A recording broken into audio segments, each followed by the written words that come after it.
Assalamu alaikum everyone. I hope all my students are okay. Well, I'm sure that your answer is yes, and if it is yes, that is a wonderful thing.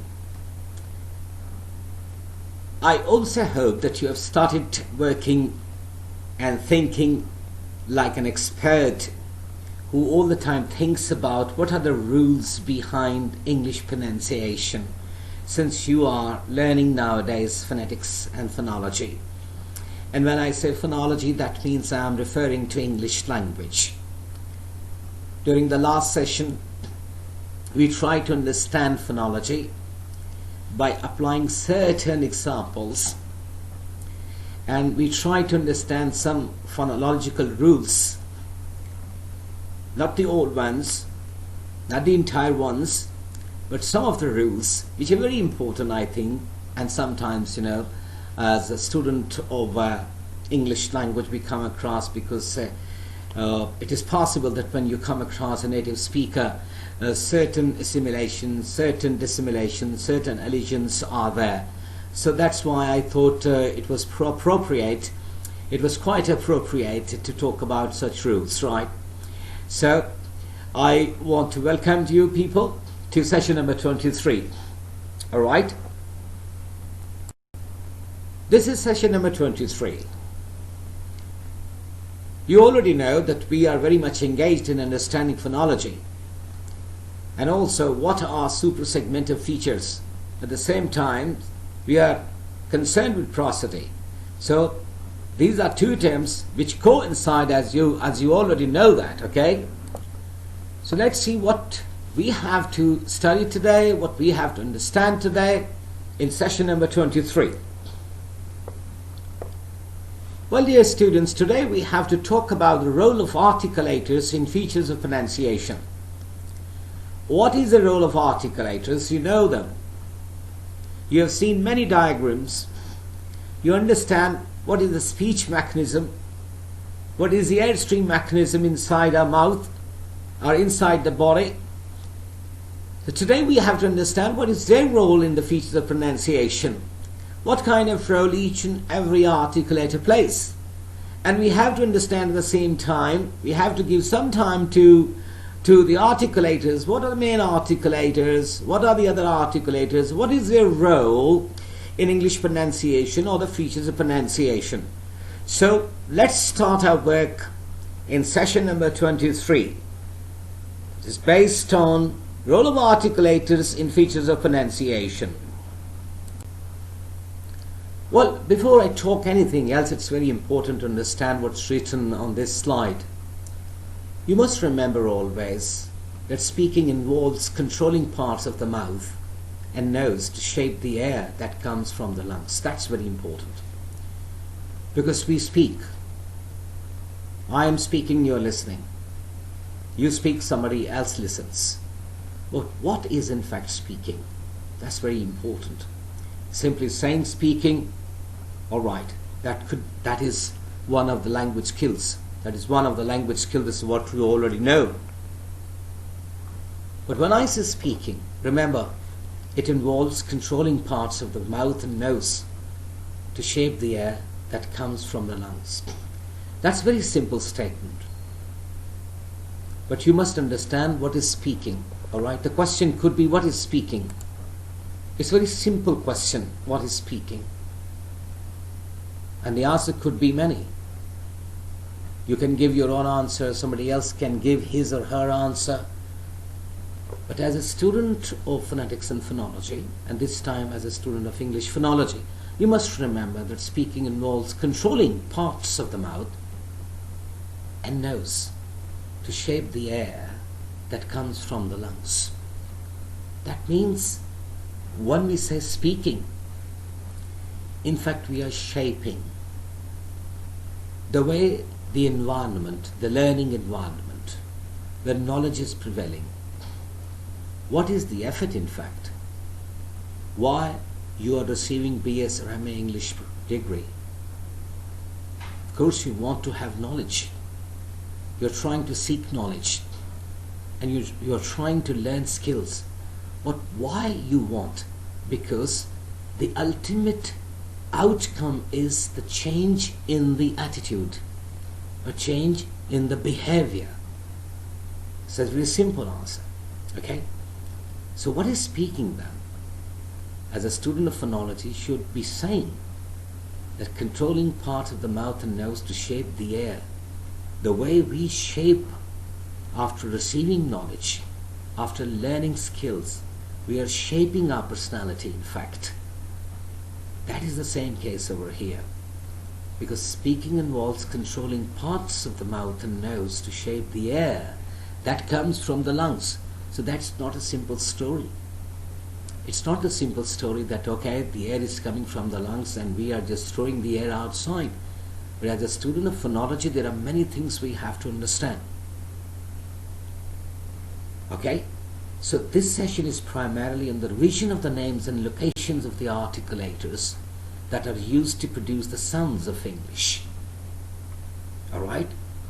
This session primarily, it shall enable us to revise the names and location of the articulators that are used to produce the sounds of English. And what are the articulators? The tongue, lips and teeth, the alveolar ridge, the palate, the velum and the nasal activity and their role. It's very important to understand why we are revising, because we must be knowing what are these articulators and what is their role. Each and every articulator plays a significant role. And this is what, as a student of phonology, we must know. Are you getting my point? Now I want you to check yourself. I want you to check yourself. Very simple activity. I shall give you time. You have to think. You have to recall the things. You have to recall whatever we have done, whatever we have tried to understand. The question is, which articulators are responsible for the first sound in the word minor? The question is, which articulators are responsible for the first sound in the word minor? 6 articulators have been presented. I mean, not only 6, but there are many. I mean, 6 categories are there. The question is, which articulators are responsible for the first sound in the word minor? Lips and teeth, tongue and teeth, tongue and alveolar ridge, tongue and palate, or tongue and velum. I repeat, you have to check yourself. And the question is, which articulators are responsible for the first sound in the word minor? Lips and teeth, tongue and teeth, tongue and alveolar ridge, tongue and palate, tongue and velum. So what is your answer? That's very important. You have to think about the sound. First of all, what are the sounds present in this word? The total sounds, they are m, I, n, and a.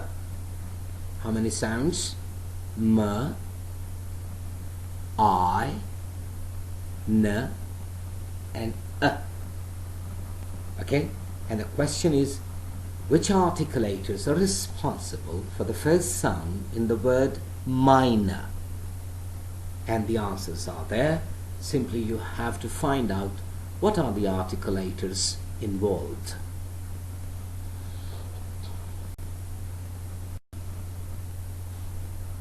Question number 2 is, which articulators are responsible for the final sound in the word wit? Which articulators are responsible for the final sound in the word wit? The answers are lips, lips and teeth, tongue and teeth, tongue and alveolar ridge, tongue and palate, or tongue and velum. The question is, you are checking yourself. Remember, I want you to check yourself. You can write down the answer on the answer sheet wherever you are. Which articulators are responsible for the final sound in the word wit?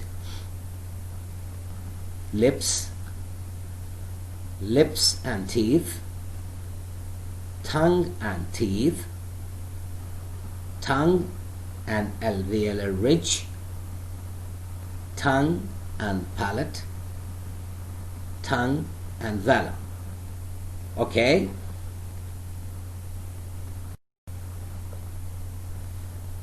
Now question number 3. Which articulators are responsible for the first sound in the word photography? I repeat.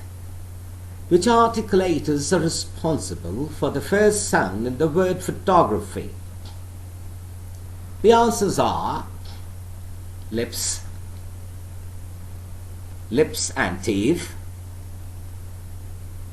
tongue and teeth, tongue and alveolar ridge, tongue and palate, or tongue and velum.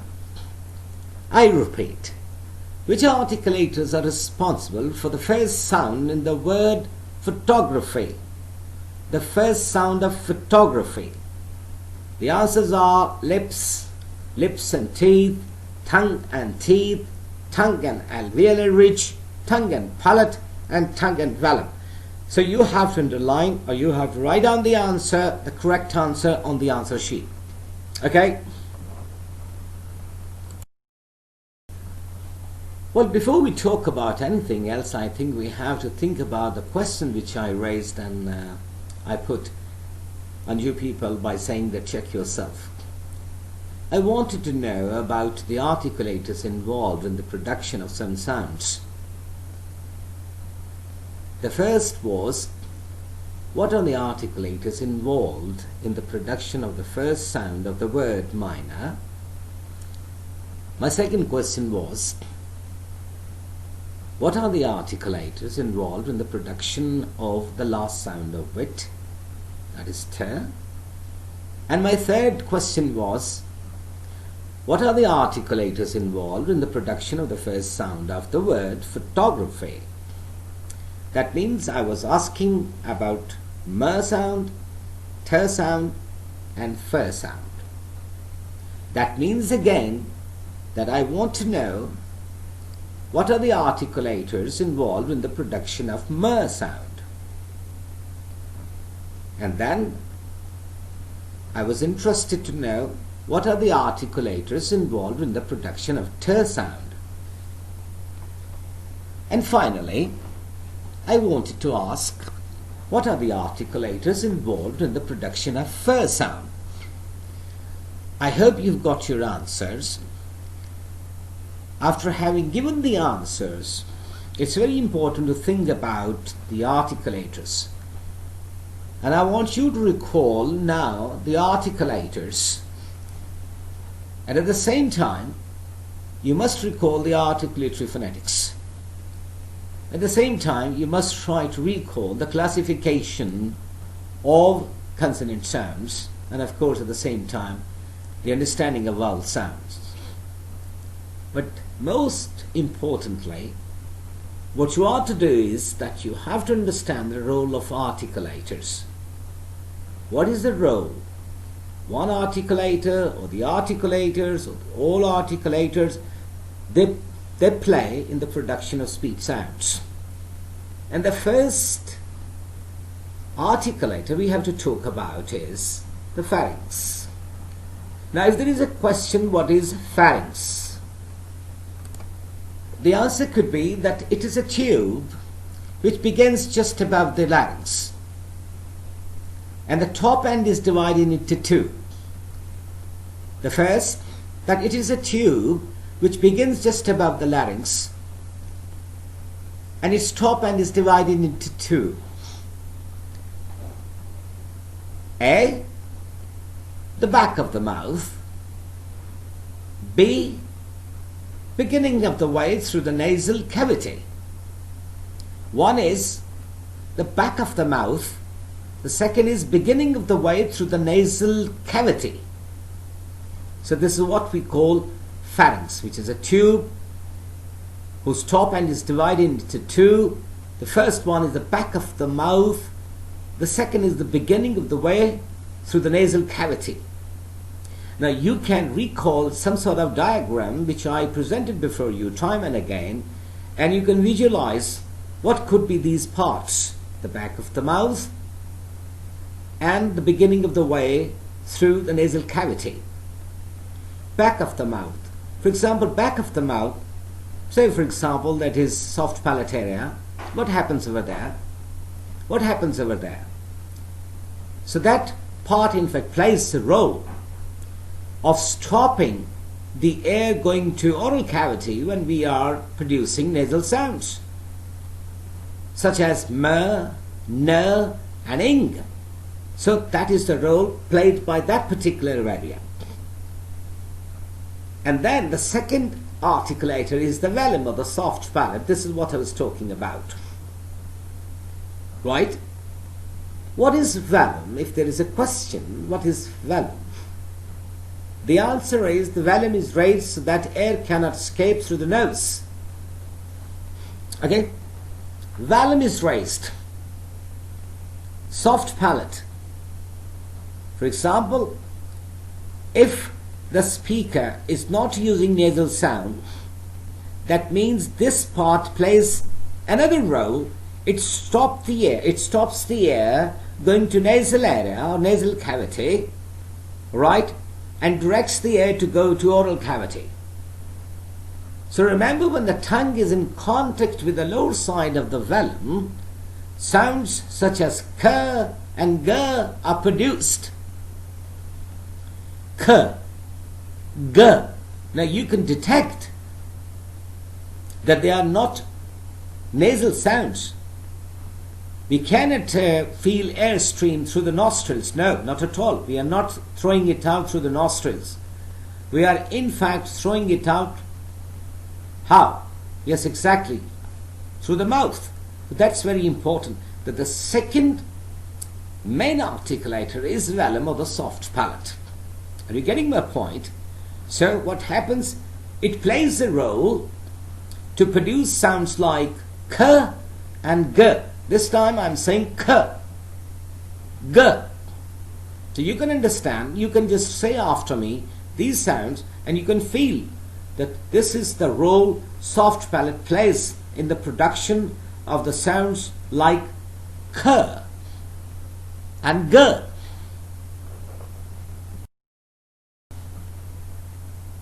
Well, the third main articulator is the hard palate. It is also the upper roof of the mouth, and it has smooth curved surface. It is called the upper roof of the mouth, and it has smooth curved surface. That's very important to understand. Now, it is not active articulator, always remember. It is passive articulator, and the three different areas of alveolar ridge, of course, hard palate is one of the areas. The entire ridge, and then hard palate behind the upper two teeth, right? Hard area starts. Alright, so it is also called the upper roof of the mouth, which has got smooth curved surface. The fourth one is alveolar ridge. It is between the top front teeth and the hard palate. It is between the top front teeth and the hard palate. Its surface is covered with little ridges there are certain ridges, always remember. If you try to see, for example, it's very difficult to see inside our mouth. But if you can see in front, you can stand in front of the mirror, you can try to see. That it's difficult. You can have certain diagrams to understand what are these little ridges. And remember what the role it plays, this part plays, this articulator plays. Sounds made by the tongue touching this area, such as thirder, are called alveolar sounds. So what is the role this part plays? That's important to understand. When we are to produce sounds like t, a d, this articulator is playing its role. That's why these sounds are called alveolar sounds, t and d. Our fifth main articulator is the tongue. As I told you time and again that it's the most important articulator. It is the most active articulator. And remember, this articulator can be moved into many different places and different shapes. And time and again, I told you that when we are just listening to someone, so the speaker is in front of us, we are primarily concerned with the lips or sometimes teeth or the sometimes tongue. Tongue is also all the time inside our mouth. Sometimes we can see the tongue, but this is what we see, the lips or sometimes teeth. So we must not ignore the most important articulator, that is tongue, which plays a significant role in the production of speech sounds. So it can be moved into many different places and different shapes. The three prominent parts it has. One is the tip of the tongue, the other one is the blade, and third one is the back. So these are the parts and the major parts of tongue. But remember, the most significant role played by any articulator is tongue primarily. That is the most active articulator. Is it clear? Our next articulators are the teeth. My dear students, as you know that we have got upper teeth and lower teeth. But remember, what is the role these articulators play is very important. Although they are not active articulators the way tongue is, but remember, sounds with the tongue touching the front teeth such as th and the are called dental sounds. Th and the. Th and the. I repeat, the sound th. You can feel that the tip of the tongue is touching the inside of front two teeth, or front teeth. Th, thick, thin, through. Or the other sound is the, this, that, these, those. They are known as dental sounds, but the role played by teeth is very important. The upper teeth are stopping tongue, and the tongue tip is touching the inside of upper teeth, right? And that's why these two dental sounds are produced with the help of teeth, front teeth, th and the. But remember, the lips, which we have to call them that lips can be,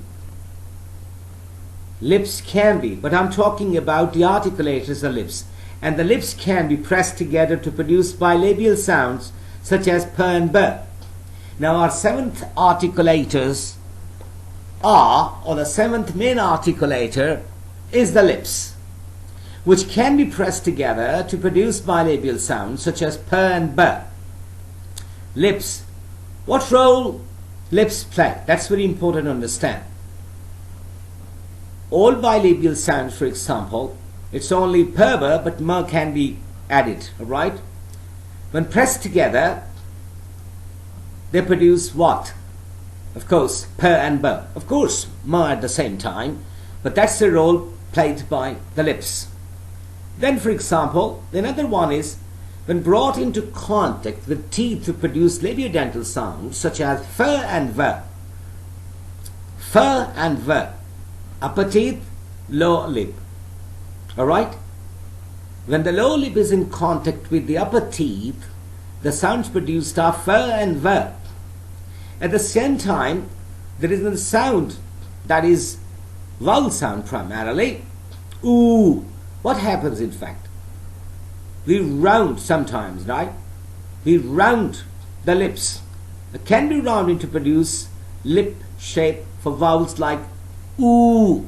So when we want to produce a sound ooh, we have to round our lips. So that is the part played by our lips.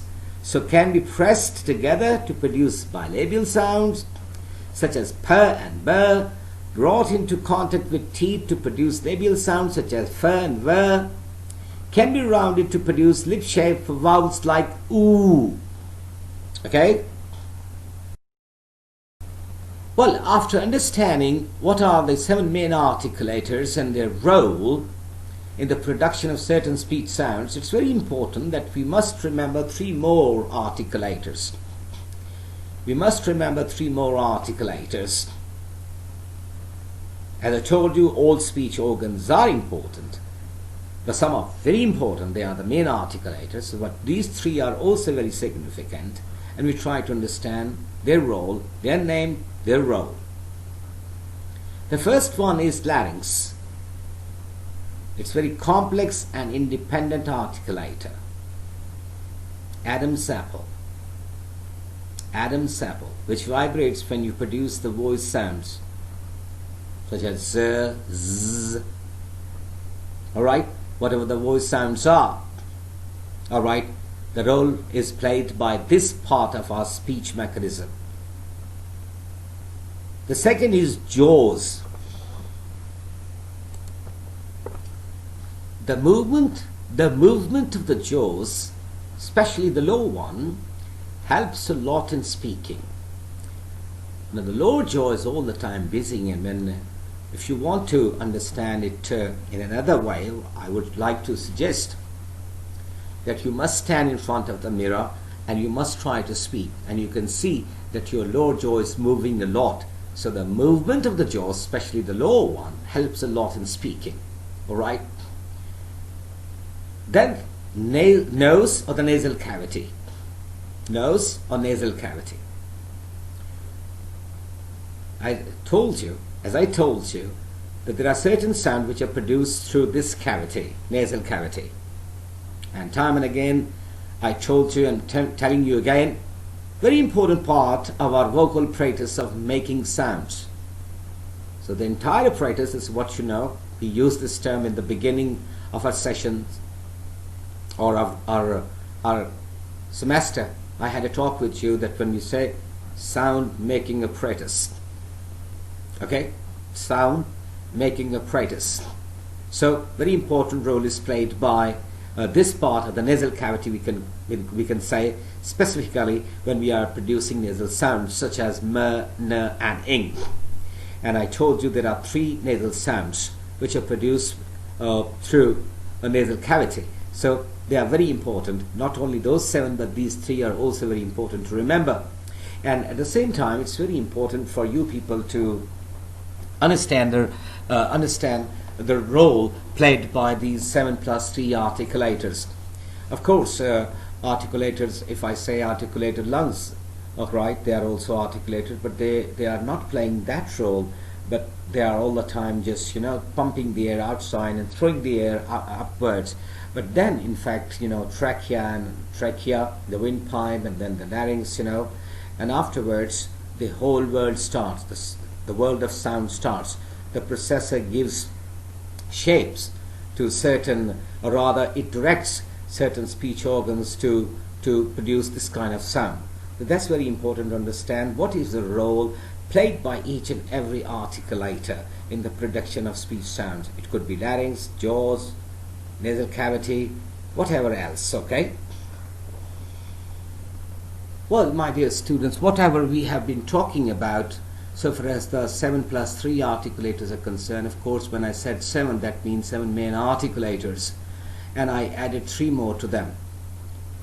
We try to understand the role played by each and every articulator. I'm not saying that one is superior to others. Why? I'm not saying that which one is superior and which one is not superior. All articulators are equally important, but sometimes what happens, according to the nature of sound, speech sound, one articulator plays its role. It plays its role. But at the end, what happens? We are left with the sound, whatever the sound these articulators produce. For instance, as I told you, that tongue is the main articulator in the sense because it is moving all the time. It is moving all the time. It is touching different parts of our other articulators. It could be teeth, it could be alveolar ridge, okay? Sometimes it is allowing the air to pass alongside of its own 3 parts, that is front, blade and back. In the case of blur sound, for example, you can feel that how air is passing from the both sides of a tongue. All right. So I don't want to say that tongue is the most important, but I think what I'm suggesting is there are the roles played by each and every articulator. And this slide, which is in front of you, whatever I said, whatever I have elaborated, you can see in this diagram, right? Starting from larynx, you can see, okay, vocal folds, vocal cords, Adam's apple, then pharynx, uvula, soft palate, and then you can see alveolar ridge, hard ridge in the soft palate. You can see the tongue and different parts of tongue. You can see teeth, okay, upper teeth, lower teeth, and you can see upper lip and lower lip. At the same time, you can see nose, and on that we can see nasal cavity. So all these articulators are very much in front of you. I want you to store in your mind that what is the position of each and every articulator, okay, and what kind of role each one of them plays in the production of speech sounds. Is it clear? Well, after understanding the main articulators and some other articulators and what is the role played by each and every articulator, and after having seen the diagram, when I was talking about the speech sounds, the traditional phonemes, now the sounds are in front of you, that means 44 phonemes. When you're talking about the articulators and the role of these articulators, in fact, the role of articulator is associated with the production of these 44 sounds of English, or 44 traditional phonemes of English. I told you time and again that we have got consonants and vowels. Consonants and vowels. So that means these articulators play their significant role in the production of 24 consonants, out of which we have got 15 voiced consonants and 9 voiceless consonants. By this time, all of you understand what is voiced and what is not voiced. That means any sound, if vibrating, that is called voiced sound. And any sound which is not vibrating, that means that is a voiceless sound.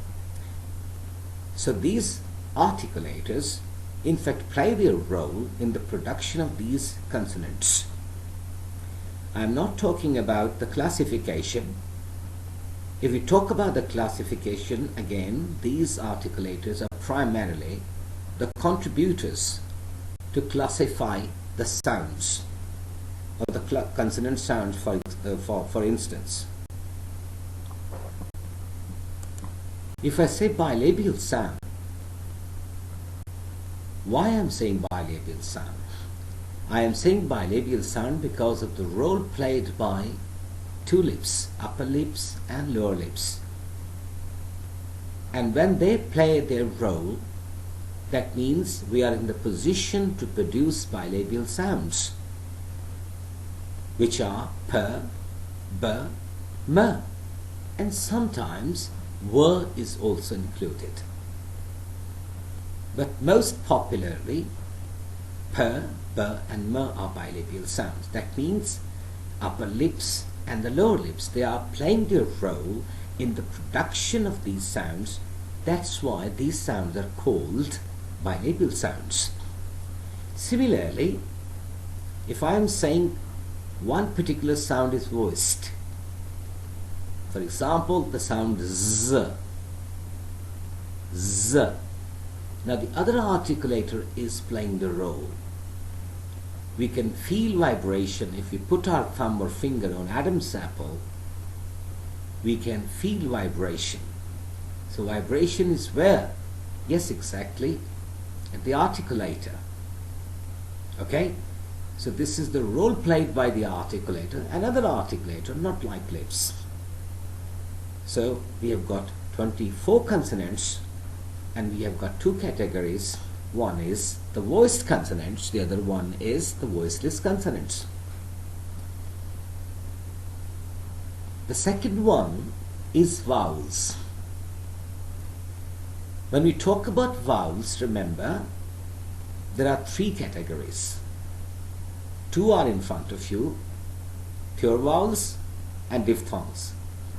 Total 20 vowel sounds. 12 are pure vowels, single vowel sounds, and out of 12 we have 5 long vowel sounds and 7 short vowel sounds. And the next category is the diphthong or double sound. Double sound. There is a glide like a, I, oi. Okay? What happens in fact? Everything happens inside the vocal box. But the articulators, for example, you can see you in front of the mirror, you can stand and you can see the position of your lips in the production of your vowel sounds. For example, if you say O, there is another position of your lips or your mouth. When you say ah, another position. When you say oh, another position. When you say ah, absolutely another position. So this is what the role which is played by all these articulators, the contributors in the production of speech sounds. We simply listen sounds, or we hear sounds, or speech sounds precisely speaking, but the role is very significant which is played by the articulators, whatever, starting from our lips to the lungs. So from lungs to lips, there is a complete world. And this is the world we have to understand. Is it clear? Now the second thing, we have to understand the feature of pronunciation. What are features of pronunciation? You have already discussed about these features. This is what you also call suprasegmental features. Well, what happens? In fact, these are the major articulators or the main articulators or the articulators which make us understand the intonation, stress, word stress and sentence stress. This is what we call suprasegmental features. But remember, behind them, if I am speaking a sentence, for instance, do you remember the sentence, she is a good lawyer? Yes, exactly. Now think about the articulators which are in fact making us understand the distinction. When I say this sentence 3 times, each time the articulators are moving in a different way. Now listen to me. She is a good lawyer. She is a good lawyer.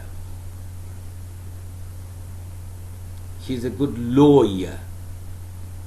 Now you can understand how the articulators can readjust themselves inside our mouth, even to produce these suprasegmental features.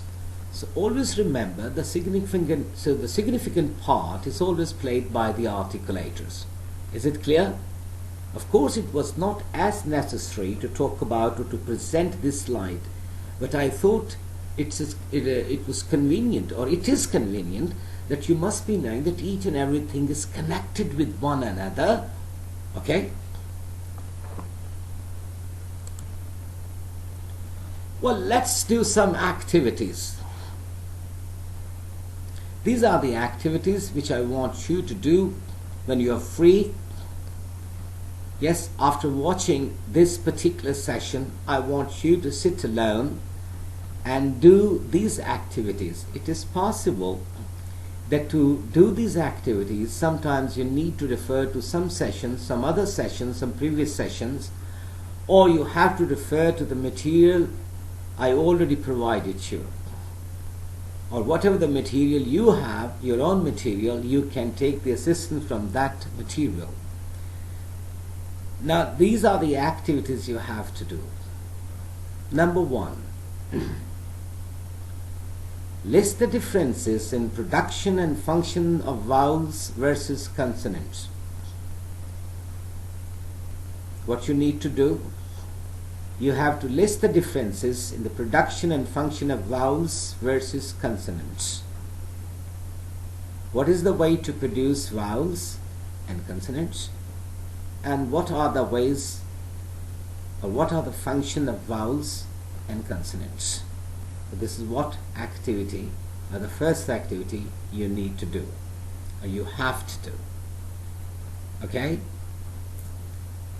Second is, identify the 3 descriptive parameters that are used for vowel articulations and classify the vowels of British English using those 3 parameters. 3 parameters. Did you remember? Yes, when we talked about the description of vowels, we talked about these parameters. And I want you to classify the vowels of British English. I want you to classify the vowels of British English using those 3 parameters. Okay? The next one is differentiate between monophthong and diphthong vowels.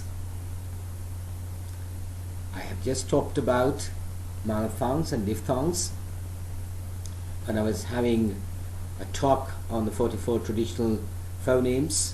So you have to differentiate between monophthong, a pure vowel, a single vowel, and diphthong vowels. Then the next activity you need to do is, I want you to define diphthongs.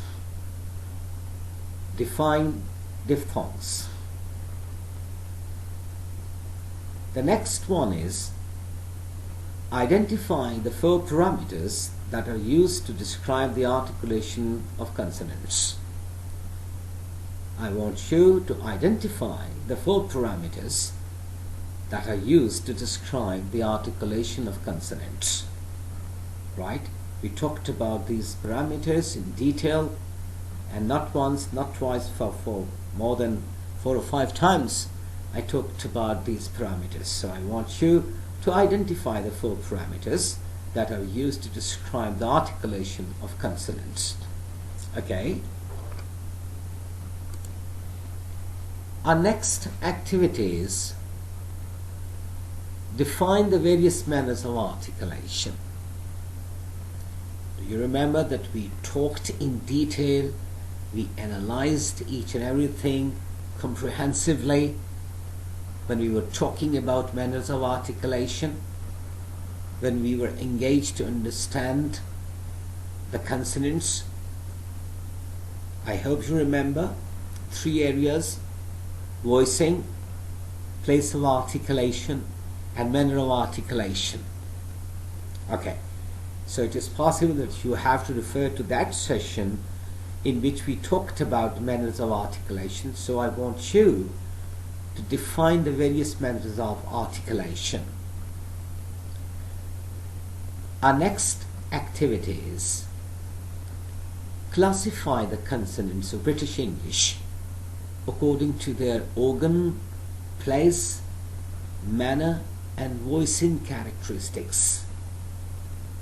Do you remember that we first of all picked up voicing, then place of articulation and manner of articulation. At the same time, we try to understand the speech mechanism. So for this particular activity, what you need to do, that you have to refer to some sessions, not one session, but maybe more than 2 or 3 sessions. You can just replay those sessions and you can watch them carefully. You have to talk and you have to classify the consonants of British English according to their organ, place, manner and voicing characteristics. Alright? Well, the last activity which you are required to do is to understand the importance of syllable structure in the assessment process. What is the syllable structure? I want you to think about that. It is possible some of you are a little confused, but remember, what you need to do is that if you have not read about that, think about that. Your answer could be in the negative. That makes no difference at all. When you are doing some sort of activity, one of the answers could be that I don't know. That doesn't mean that you know nothing. That means that you want to know about that. So you must think about the importance of syllable structure.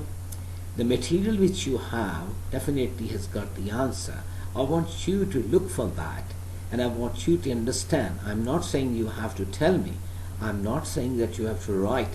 I'm simply saying that you have to understand the importance of syllable structure in the assessment process.